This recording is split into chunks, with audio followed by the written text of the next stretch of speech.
It's the Regular Expressions podcast. Join Noah Heldman and Ben Griswold as they talk about technology, consulting, and life. In episode 14, Ben and Noah talk about engagement drift and the messy middle part of projects. It's Rachel, friends. I know about engagement drift. I was engaged once and we drifted apart. He was emotionally unavailable, literally. Hey, Ben. How are you today? Hey, I'm great. It's been a bit. It has, but we're going to make up for lost time with today's topic, which is... Hey, before we get into that, I keep hearing Rachel at the beginning of our episodes saying, and life. We're supposed to be talking about life as well as tech things, consulting things. So I am going to ask you a life question. That's fair. Have you, Noah, picked out a Halloween costume yet? Ooh, I have not picked one out, but I have. It's probably too late at this point. But there is a costume that I've been thinking of doing for years. And I'd never get the planning done in time. So I don't know if I should give it away or just surprise people next year. Keep it to yourself. Right. Start building that costume now for next year. I'll tell you offline, and then you can help keep me accountable to get it actually to happen. Because it's not just a costume. There's a whole set of things I have to do around the costume. So that brings me to my question for you, which you will not be surprised. What is your Halloween costume? I have to say, bug off. If you're not sharing with me, I'm not sharing with you. Wow. Rachel is going to be so disappointed. We don't talk about life. We just kind of shut each other down. We have no What's lives. happening? Yes. Hey, but let's talk about our topic. Okay. I was hoping, Noah, we could talk about engagement drift. And so I've had a leader who described engagements as they're really exciting right when they kick off, right? Everybody's fully engaged. At the end, everybody has their heads fully down and just working their buns off to get things done. And it's in that middle, that's the hard part. And so how do you keep everything on track? People engaged, people really considering what's the overall mission and making sure they're charging towards providing value. So I wanted to talk about that a bit today. Why is that middle part so tough? Like, why is it that sometimes engagements go off the rails? They start to drift away from, the main mission, or we've got, folks coming in and out of engagements, and that makes things tricky, and who knows what else. So what's on the top of your mind? Tell me everything. Well, you remind me of a question we used to ask of every interviewee for years and years, which is, do you like to start things or finish things? And it's a really interesting question. I know for me, absolutely start things. I love to get new things started because the clean slate is just the best thing. I like to optimize and organize things. And as soon as we get past that initial stage and a lot of data is coming in, it's more and more difficult to keep organized. So that's when I start to feel like, I'd love to take on a brand new challenge and wipe that slate clean. Whereas other people that we work with for decades are finishers. They want to just tick every box. Oh, well, there you go. I'm a finisher. Let you talk about it then. No, I love checking boxes. I love when things are done, like all the way through. It's like, no, let's just get there. Like, let's knock this out. Let's delight everyone. Let's get this anxiety off of me because I'm going to be anxious the whole way through until it's finally done. And then, let's start this whole wild roller coaster all over again. What I think, though, is we didn't ask the main question. It's, are you a starter, you a finisher, but are you an in-betweener? We need that middle person. We need that creamy filling to really help to make sure that things are successful. I don't know if there's anyone who really desires just the middle. It's not like an Oreo, right? It's the good stuff is on the outside. It's a reverse Oreo. But what about the folks that are saying like it's all about the journey? It's not the destination, it's the journey. Maybe those folks. Yeah. Maybe like my biker friends, the motorcycle club I hang with. I think they all Mr. I Harley think and they Mr. all would Davidson. be into it. Yes, yes. Yeah. Well, and we talk about this in our trail running episode, where absolutely the journey is a critical part. But I really like the beginning part where you're laying out your whole training plan and figuring out the best way to keep on top of it. And then that going through the motions, if you've set yourself up for success well at the beginning, is much more enjoyable. So maybe here we are to our first real point. The middle can be okay if everything is neatly laid out and organized at the beginning. But how often does that really happen? Sure, it might happen with some running training, because all you have to deal with is yourself and your own physical health and maybe the weather. And in San Diego, that's not really that much of an issue. Mm-hmm. So there's not a lot of bottlenecks to get in the way of just executing on what you planned. In a project, you're dealing with so much complexity, so many dependencies, so many potential bottlenecks, that every new thing, no matter how much you try to anticipate, just adds some confusion to the mix and makes it harder to hit that finish line. So maybe that's a reason. I think so. And, beginning of the project, as you're saying, right? Big setup, making sure that you can stay aligned and deliver value along the way.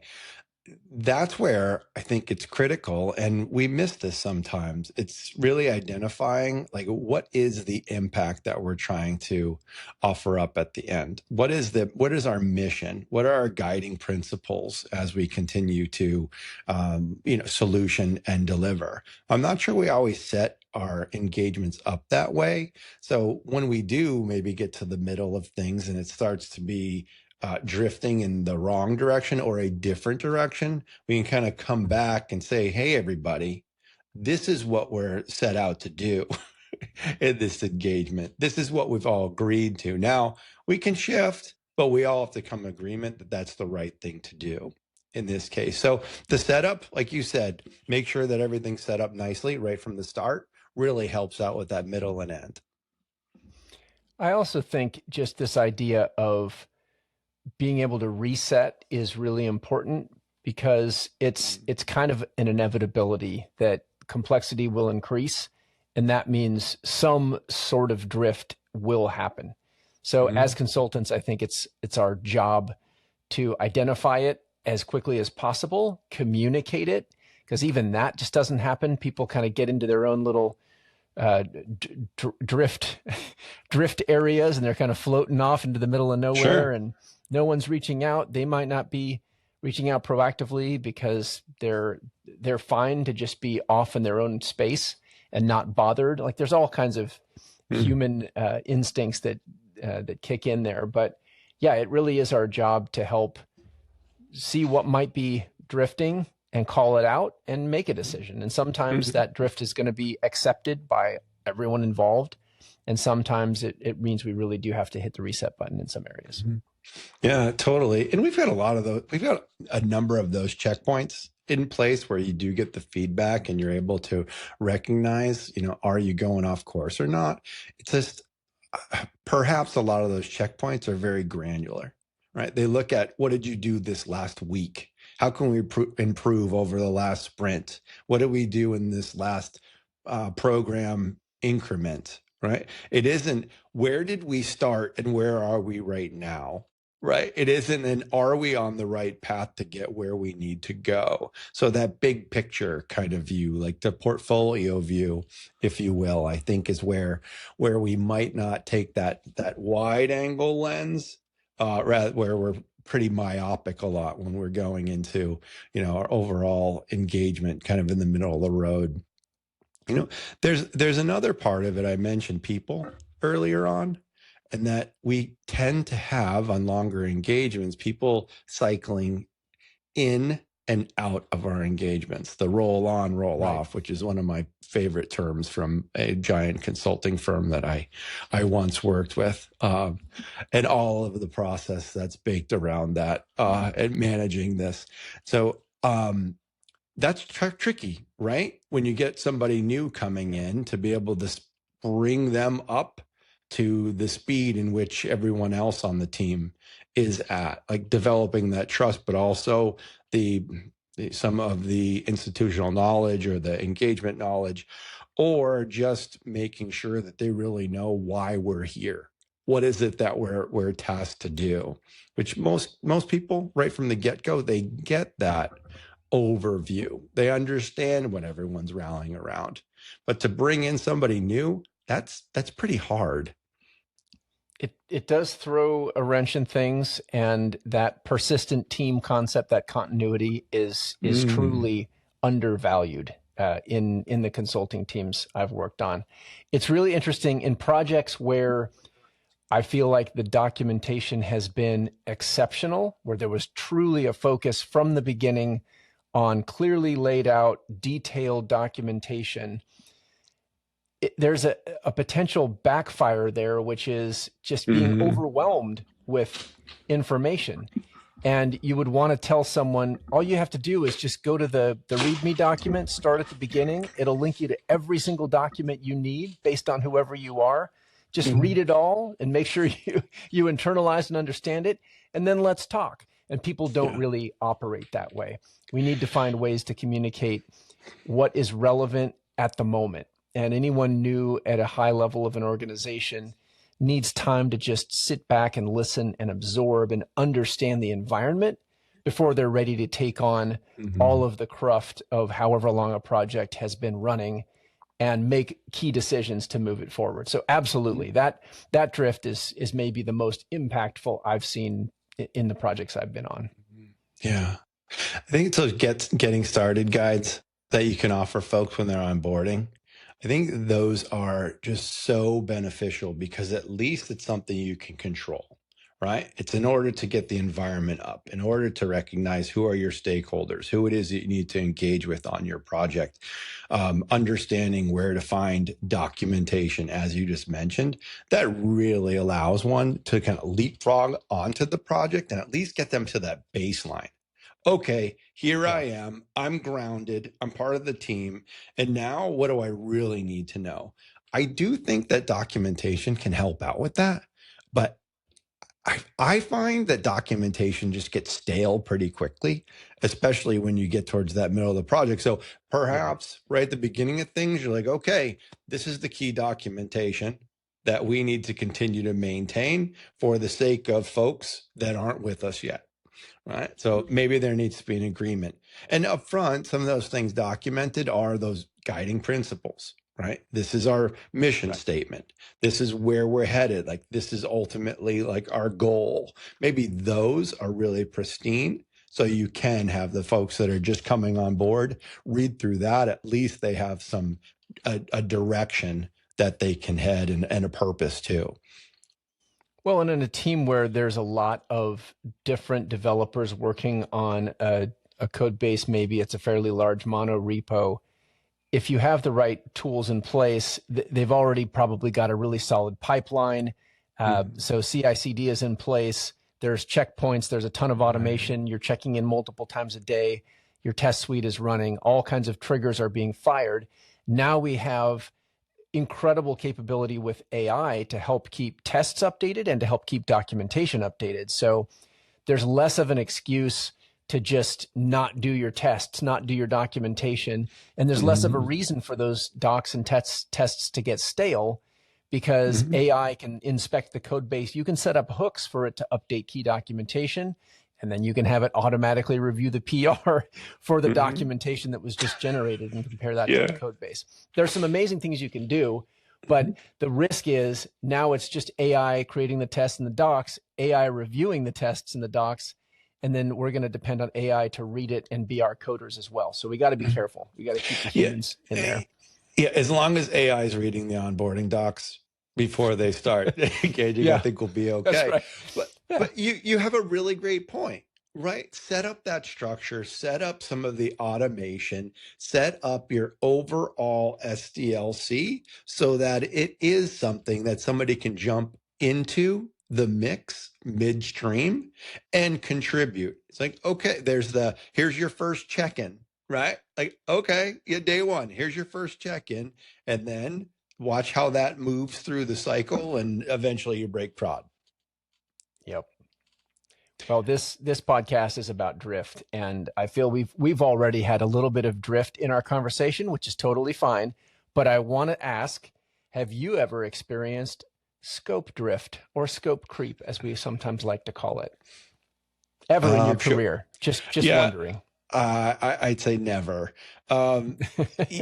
Yes, and I don't think that I have a funny story around it, but it is continuously where you have to, I'd say in more of a leadership role, like you have to always have your guard up. And I'm probably a little more sensitive to scope creep than most folks. I mean, my default answer is no, and then I have to be like, okay, breathe, Ben. And then it's more like, well, let's really understand what it is what the need. Like, this is probably something of real value. And then I work really hard to see if it can be introduced so that it is part of the deliverable. But having those tough conversations with the stakeholders and say, like, let's talk a little bit more. Why do you want this? I think is super important. But there was one recently where I had working for a retailer, and we were doing some work with GraphQL, and we ended up having to build out multiple implementations of the same solution or template for 3 different types of teams, which basically supported 3 different languages. And so we're building that out and recognizing like, oh, that actually takes different skill sets for each service type. Like we needed a Java engineer, we needed a Python engineer, and I forgot what the third one was. But, it's like, okay, well, this is a really rapid release. And to make sure that we could nail this, and that's, by the way, was all brand new. It was going to be one type and go, but let's add 2 more. So there had to be just a meet in the middle. What can we do in order to meet your goals? And, we worked through it, but that's the type of thing that happens often. But that's just like a true scope creep, right? Like you can see how there's an obvious build on the initial ask. Sometimes it goes from, I want to build this simple web application that handles, sales, to now I want to build a data center that will eventually be a jumpy house for kids. I don't know. Yeah, that's a left turn. That's a lift. Yeah. That's a lift. A true story. We do have that quite a bit in projects we've worked on. How those smaller, seemingly innocuous requests really build on each other to dictate a foundation that's different than what was expected or promised in that original scope. So you're a default no kind of guy, and I'm a default yes kind of guy. We already talked about I'm a starter, you're a finisher.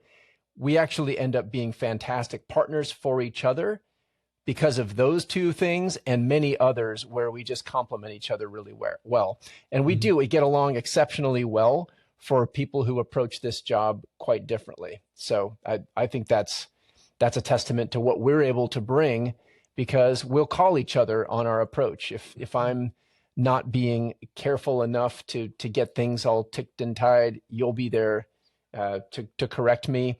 And I'll maybe help you be moving faster than you're comfortable with in certain cases, and you'll make sure we clean it up afterwards. So yeah, I think the scope creep, we could probably share dozens of stories and do a whole episode just on real world scope creep situations. But I think it's maybe the most familiar of the kinds of drift that people see on projects. And I would just say, there is some balance between saying yes all the time and saying no all the time, where you can over-deliver. You can fit some impressive things into the planned scope if you're estimating and thinking through it correctly. And we always want to be open to the thing the customer asked for was not the thing they ultimately needed. And we maybe learned a week into an engagement that everything that was in the contract does not serve them. So we have to communicate that, and then they can decide, do they want to pivot and go in a different direction? Yeah, definitely. There's a there's a couple emotions, I'd say, or at least there's one emotion. It's fear, right? The fear to Mm-hmm. challenge the stakeholder, that fear in, oh, do I know enough to challenge, and or to say no, or am I too scared to say yes, right? So just like that fear factor tends to allow things to get off track a little bit. And then there's ego as well. I think there's the, oh, I've got Yeah. to have all the answers or the right solution or the right end in mind right from the get-go, right? And if things start going off track, like, is my ego going to be damaged if I allow that to happen a little bit? To realize, as you just said, like, things might have to take a little bit of a different shape.